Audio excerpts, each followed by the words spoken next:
We ask you to join with us on a special mission that has a direct impact on every community and every family across this country. As America's wars end, tens of thousands of wounded veterans have been coming home from Iraq and Afghanistan. And every day, every night, a hidden army of loving caregivers take up a struggle of their own for the rest of their lives.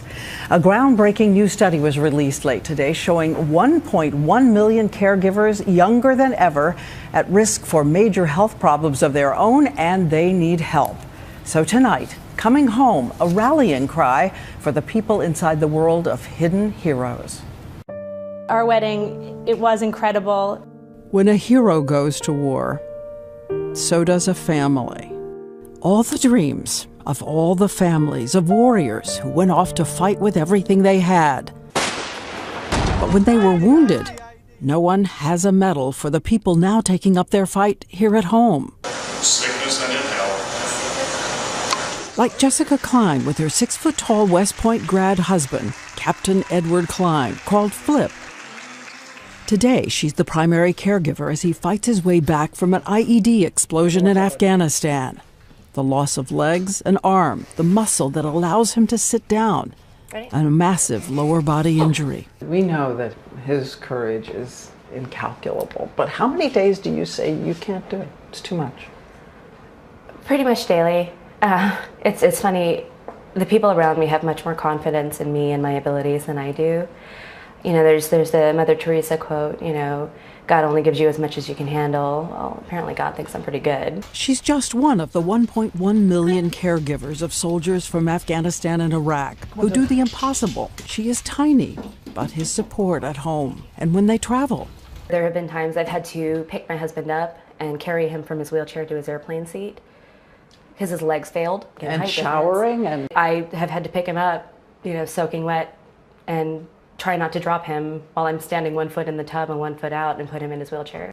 And she didn't know that someone caring for her husband at Walter Reed was watching the other caregivers. Former Senator Elizabeth Dole seeing the towering battle that caregivers face. And she decided it was time for a nation to help. She commissioned a report to put some hard numbers to these caregivers. Is this a crisis? I think it's a crisis, a societal crisis that really requires a national response. The needs of the caregivers remain largely unknown. So these are people who are just, you know, voluntarily, they're an unpaid workforce, there's no question. Great to see you. The majority trying to juggle full-time jobs and full-time caregiving, and nearly 30% just can't do it and have to give up jobs altogether. So did you have any doubt she'd be here every step of the way? No, not once. Nearly a third have no health insurance for themselves, and nearly 40% at risk for major depression. Depression? Real depression?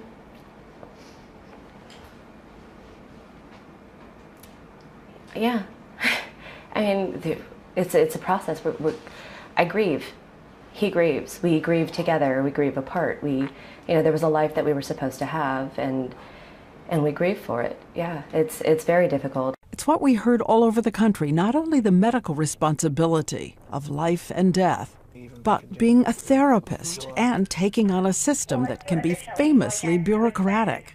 Constant battle every time we turn around. Got another red tape thing to jump through. A constant barrage of everything. The phone calls, the red tape, trying to reach a live person on the line. She's as much a warrior to the VA as I was in Afghanistan.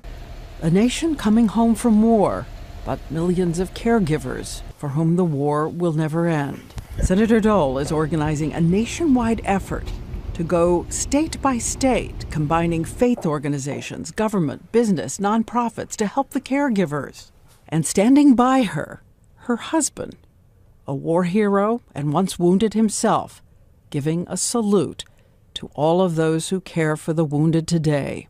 I'm trying to inspire organizations and Americans all across this country to support these hidden heroes, because their story really is not known across America.